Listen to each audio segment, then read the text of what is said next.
Hello and welcome back to Princess Evangile. Because of you. Because you're here. Huh? What was she saying? Her face was terrifying. Scared. I was scared. If it wasn't for you. Huh? The flickering of the air around us caused her image to waver, and the flickering was concentrated in a single direction. She was approaching me, slowly. If only. I'm scared. Because of you. She was terrifying. I began to draw away, hiding the girl behind me. You should just... The woman raised her right hand, and there was a flash of light from her palm, and all around me was red like the light of the setting sun. I wish you had never... I heard a sudden shriek behind me, and I shoved the girl away. Run! And the woman's right hand grabbed for me forcefully, and the glittering red light was now a single line, coming towards me. Must protect. Won't make it.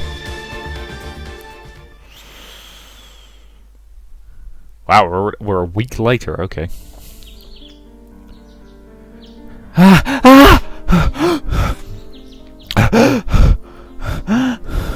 I bolted upright, and I felt a sharp pain in my chest and clasped my hand to my heart. It was pounding like a drum. My blanket was in complete disarray, even though the air conditioning was going so hard I probably needed it. I'd set it too low, but that wasn't the reason for my insomnia. My body was so hot that I needed the constant cold. Ever since the Peeping Tom incident, I've been having strange dreams every night. It was to the point where I was afraid to fall asleep. Never in my life have I felt this way. Even when we were running from debt collectors, I never had a problem with it. I laid back down in my bed. My pillow was covered in sweat. I glanced over at my clock. I didn't have to be awake for several more hours. It was becoming clear that something had happened to me a long time ago. Something I'd forgotten.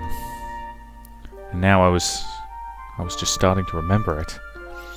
My past was trying to slip back into my conscious mind through the cracks in the world of dreams.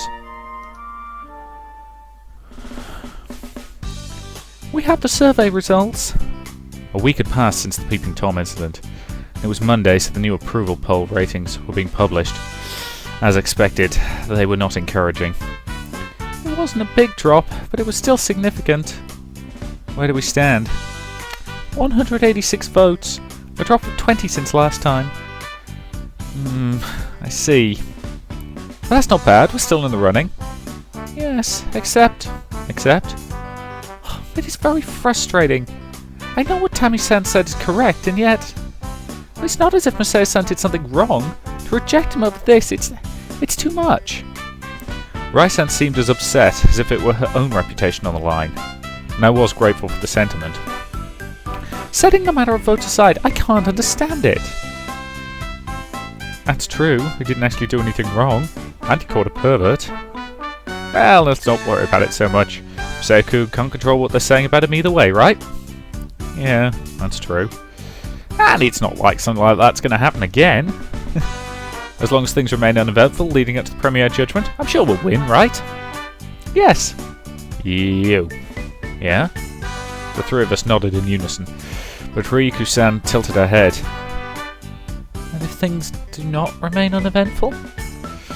Hey now, don't say anything to jinx it. Oh, I'm sorry, I did not intend to offend you, of course. Even so, you might want to stay in your room until the day of the vote. We wouldn't want you walking in on girls while they're changing again. Look, that was because I got that weird email. It's not like I was trying to... I know that, I didn't mean you would do it on purpose. I just meant accidentally. On that subject, did they ever discover who it was that played the prank on you? No, they didn't, did they? I looked over to Rai-san, who nodded back at me. Hey, why are you all looking at me? I guess it's just that when we think of pranks, well, we think of you. Sorry to disappoint, but it wasn't me. If it had been me, I'd have called you in when it was me changing or something. That again? You remember I'm a guy, right? I understand that, that's why I'd do it. I wondered if she really did understand. There hasn't been anything like that since then, has there? Akiyama-sama aside. You're so mean. Yeah, nothing in particular. Then, perhaps it will be alright. You had only just arrived at the time, it was probably a simple prank. But don't let your guard down. The vote is coming soon, and others may start attempting to actively denigrate you. Right. Good. Don't accept invitations from anyone you don't know, and always think twice before going along with something. I'm not a child.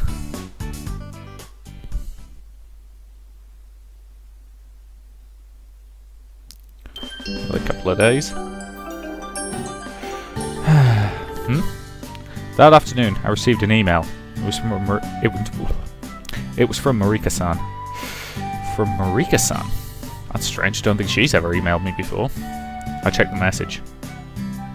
Today at 5:30, after class, meeting room 3B. Come alone. And just then, I remembered the words of a warning that Rai-san had passed to me. Good. Don't accept invitations from anyone you don't know, and think twice before going along with something. Of course, Marika-san wasn't someone I didn't know, though, well, I didn't know her exactly. However, I'd always had the vague suspicion that Marika-san wanted to get rid of me. So for a moment I was suspicious, and I wondered what I should do. What finally broke the tie was remembering Marika-san's visit to my room the other night. She'd been acting strangely, asking me, "Are you righteous?" She'd even cried. And to be honest, I was worried about her. That's why I decided to go see her. Alone, huh?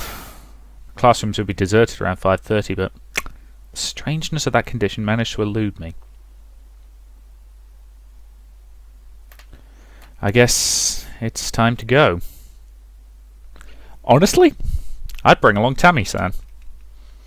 Seriously, she's already proved she's really good at hiding out of sight, and I suspect having a witness to this and everything that happens is going to be a very good idea. So yeah, given that I am a suspicious bastard, I would invite her along. Yeah. Does anybody else think that's sensible? I mean, it makes sense to me. Marika-san was standing, facing the window, and even from behind she was wonderfully elegant. I entered the room without a word, but she heard my footsteps and turned to face me. Salutations. Hey, salutations. You need not force yourself to match me. Yes, Mom. You're a boy. You are fundamentally different from us. Isn't that right? Yeah. Personally, I would disagree, but okay. I have had little experience of interacting with boys, but I have learned a great deal from our textbooks. What the hell's that supposed to mean? It was an unexpected thing to say. Oh, Marika-san, you're the one who sent me the email, right? I decided to check just to be safe. Yes. Then, how can I help you? Just as she had done when she first came to my room, Marika-san walked towards me and looked up into my face. I realised that her lips were trembling slightly. She's acting strangely again. The room was pleasantly warm in the light of the evening sun, but it wasn't just her lips, her whole body was trembling. She quavered like a small animal, and all of that combined with a calm, faint smile, well, it left a strange impression. Masaya-kun, please... Yes? Her words trailed off unnaturally. Are you okay? I instinctively put my hands on her shoulders, and Marika-san's lips moved haltingly, as if they were speaking someone else's will. She closed her eyes, took a deep breath. Yes, I am fine now. But even as she spoke, her whole body wouldn't stop trembling. Do you have a fever or something? Marika-san shook her head slightly. And why was she trembling, I wondered. Marika-san opened her eyes and placed her hands on mine. Her grip was surprisingly strong. Tell me he is not stupid enough to fall for this. Because... Actually, no, we've established that he is stupid enough to fall for this. Masaya-kun, listen, I am in love with you. Huh? Mariko-san's words had been perfectly clear, but I still had to ask her to repeat herself. It was such a shock, I couldn't comprehend it. I am in love with you. But when she said it again, I understood, whether I liked it or not. Mariko-san? In love with me? Rather than any deep emotion, a sudden confession filled me with a sense of relief. A love confession would explain the stammering, the conflicted emotion, the redness of her face, everything. Of course, I didn't have any experience with love confessions, but, well, I had images of what they were like. The reality before me pretty much matched those images. And with my hands still on Mariko-san's shoulders, I gazed into her face. Her lips were definitely trembling. Her face was bright red, but her lips were pale. I searched my mind, but the words just wouldn't come. And I wouldn't know the right thing to say anyway, so maybe I was searching in vain. But was this really a love confession? Don't make me do my incredibly dodgy Admiral Akbar impression again. You're an idiot. It's a trap. Move on. Maybe it was that fundamental doubt that was keeping me from finding the right thing to say. Mariko-san's lips curled in a dazzling smile. The smile was at odds with the rest of her face, which had gone sickly pale. She softly removed her hands and took a step backwards. She put her hand on the button of her jacket.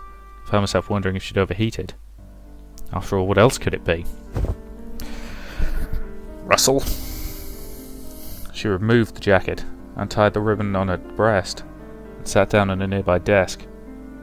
Then removed the brown vest, leaving just her undershirt. I guess she's really overheated.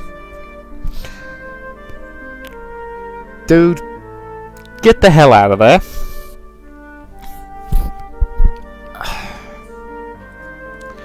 That was still all I could think about, but what broke me out of that meaningless chain of thought was the realization that Mariko-san wasn't stopping there. I watched what was unfolding in front of me with an expression of complete disbelief.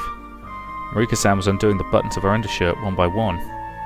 Beneath it, a bare skin and bra was slowly coming into view. Mariko-san, wait! It was too much, and my tongue was tied in a knot. I found myself backing away, my leg caught in the desk behind me. And the desk fell to the ground, as I fell on my backside. Mariko-san approached me, patiently, calmly, with a permanently fixed smile. Her shirt was hanging open now, her black bra stood out breathtakingly against her porcelain-white skin. And I realised with a gasp just how well endowed she was. And then...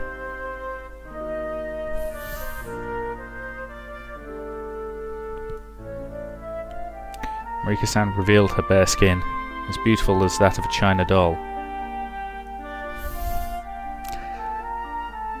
Okay.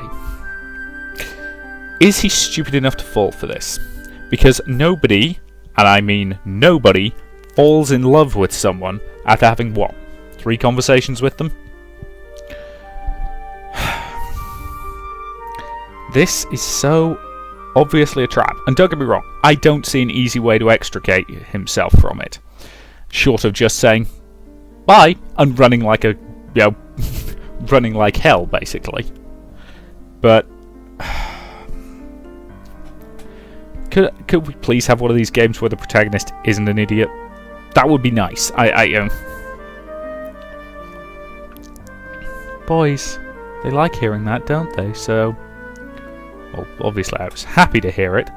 You are an idiot. And I think his eyes have gone missing again. And his nose. But... I can't. What? Mariko-san's eyes went wide. It didn't seem like it had ever occurred to her that she might be rejected. I appreciate the sentiment, but this is really like... Oh, how did I put it?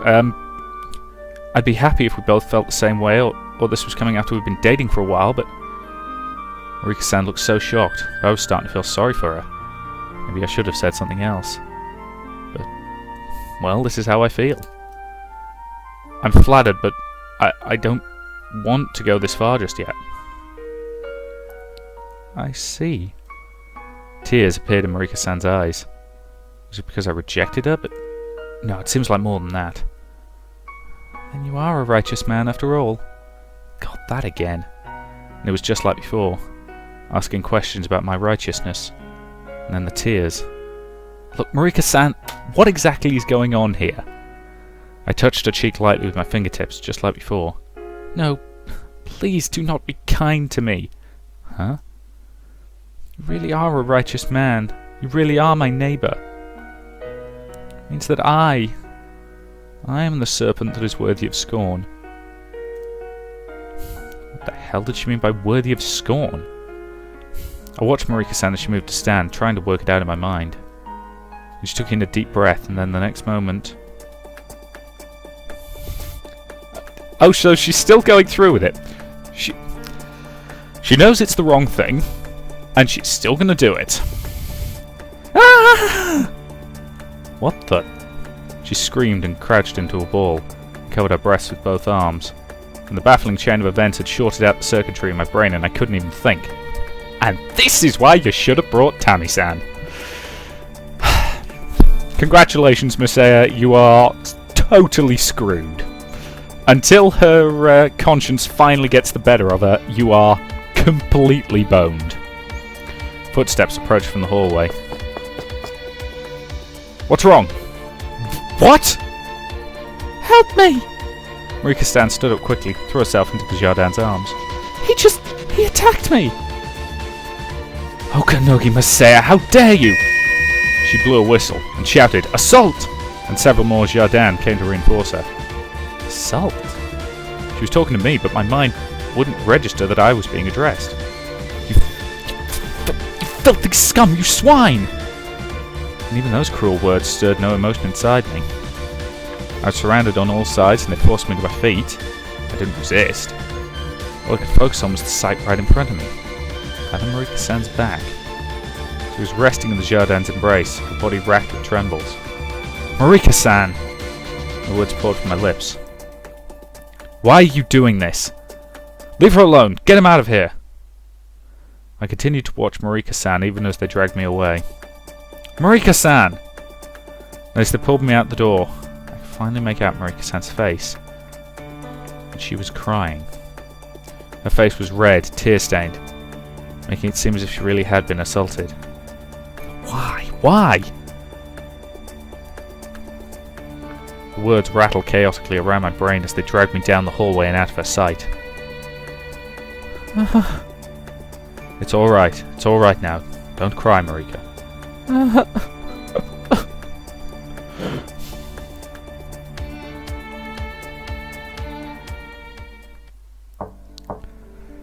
Ah dear. Yes? Oh, Tammy-san, what's wrong? Rai-san, big trouble. It's all over. What? What's all over? Okay, please don't freak out when I tell you. Oh, alright. Misaya-san has been taken into custody. Taken into custody? On suspicion of... Tammy cut off halfway. The sight of her expression filled her eyes with an unspeakable dread. The Jardin led me to a dusty filing room that looked like it didn't see a lot of use. They instructed me to wait there quietly. They would have a verdict shortly. They then shoved me into the room and locked the door. They were treating me like a criminal, and no matter how much I protested that it was a misunderstanding, they just wouldn't respond. Maybe an hour or so passed, though without any clocks or windows in the room I'd lost all perception of time. I knocked hesitantly at the door, but as I had expected, there was no response. I gave the knob an experimental turn, but it remained locked firmly in place. What the hell was I going to do now? What was the right thing to do? I knew what had happened now. Marika-san had set a trap for me. Well, nah! You think? I just never thought she would go that far. Even for a performance, that took a lot of courage. Was she just that desperate to drive me out? That by itself was a substantial shock. But she really was acting strange. Marika-san was crying, and she'd been crying even before the Jardin appeared.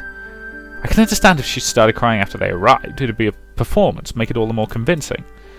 But if she was doing it before the witnesses showed up, then it probably wasn't a performance at all. Unless she was making sure that she didn't... Let's face it, if they come in and then she starts crying, that looks a little iffy. If she's crying when they come in, that makes more sense. Sorry, am I just a terrible person for assuming that people are... I'm sorry, there's an ancient philosophy that can be subscribed to. A stranger is just a git you haven't met yet. Who am I nicking that line from? I can't remember.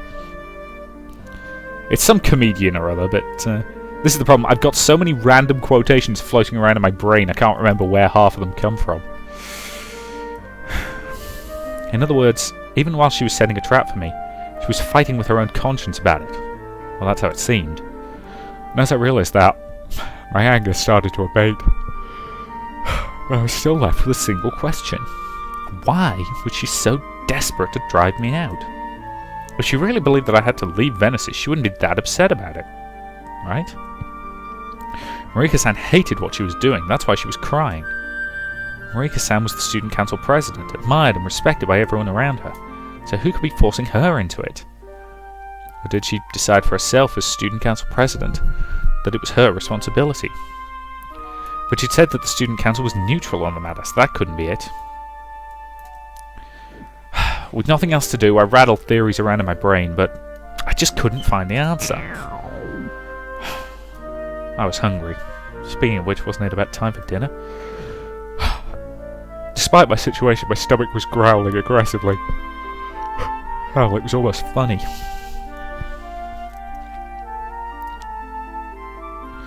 Marika's perspective. Assault? This is unprecedented and abominable crime! Attempted assault? Ah, yes. That's right, it is an important distinction. The headmistress's words seemed to be mostly for my benefit, but to me it was different. I wanted to make sure they went easy on Masaya. She felt like such a fool, even though she had set the trap herself. Shouldn't that have been I, given that we're... Oh, whatever. That line felt like it was from an omniscient narrator when it should have been from her point of view, but whatever. Anyway. Madam Chairwoman. Yes? Regardless of what the students say, I believe I have been magnanimous in my handling of him so far. I wonder what you could be thinking now that you have seen the results of it.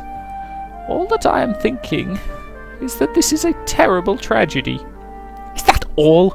Even at a time like this, you show an admirable generosity, Chairwoman. And it was a terrible irony. But my intent is not to chastise you. I shoulder my share of the blame for agreeing to this. Now all I feel is regret. I should have stopped this transfer student nonsense at any cost. But you seem to be acting a bit hastily, Madam Headmistress. What are you talking about, Madam Chairwoman? I'm flabbergasted by your words. This is not some minor crime like leaving school grounds without permission or uploading unseemly photographs. This is a criminal act. This is not merely a violation of school rules. He has broken the law. Wait a moment. There is something I should like to confirm with Marika before... No!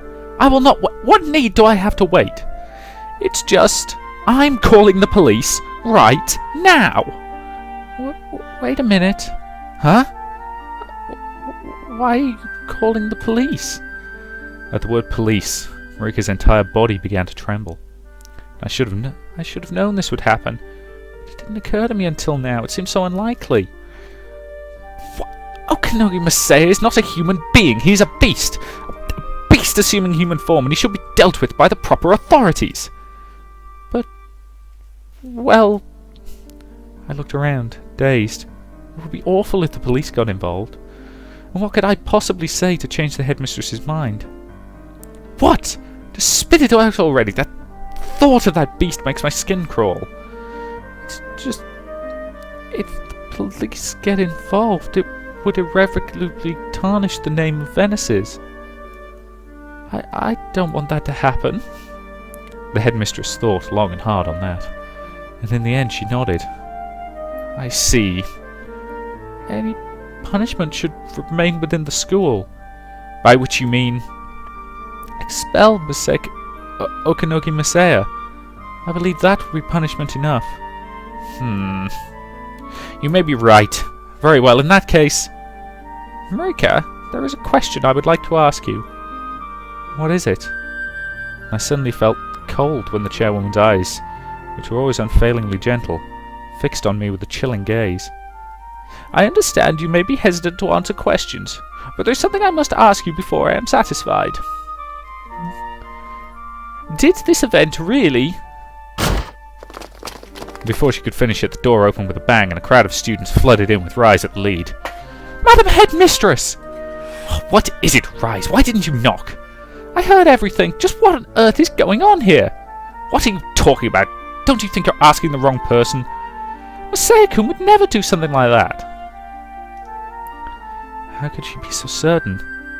I disorientatedly watched the younger student, known as the Solida Cole. That's right! And the others fanned out behind her as they entered the room. Masaya would never... Assault? Are you serious? I can't possibly believe it. I agree. I was surprised to hear it as well. Ritsuko, do you believe this nonsense too? What exactly do you mean by that, Mother? I am merely stating my impression. Naturally, it is possible that my impression could be mistaken, however. Yes, Ritsuko, it is absolutely mistaken. But still, I tested it myself. Masaya-sama is not a Tantato serpent. Kanomi, you are still an intermediary course. Please leave. Please tell me, Madam Headmistress, what's going to happen to Masaya-san? I couldn't even find him in his room. That should be obvious enough. He is to be expelled immediately. And when did you decide that? Just now. You mean without Masaya-san even being here? And why should I have to tolerate the presence of that filthy beast? Beast? He's not a beast. Chio, you hold your tongue.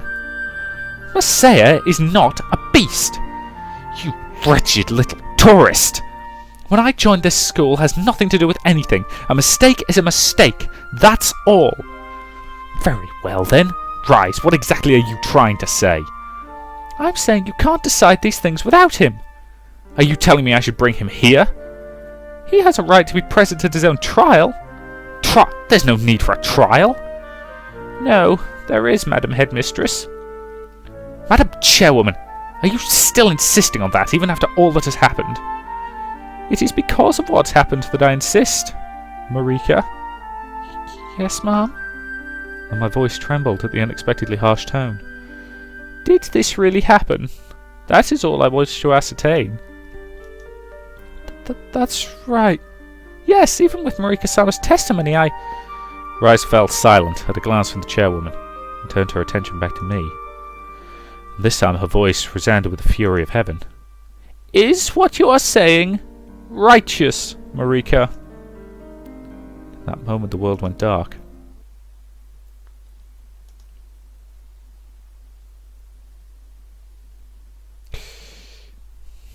Darkness. No parents. Sorry. For anyone who hasn't seen the Lego Movie, why on earth haven't you seen the Lego Movie? For everyone who has, isn't Darkness No Parents such a great song? It's one of the best parody songs I've heard in years, actually. Either way, that to me seems like a pretty decent point to end this part. So, thank you very much for watching, and I will see you in the next.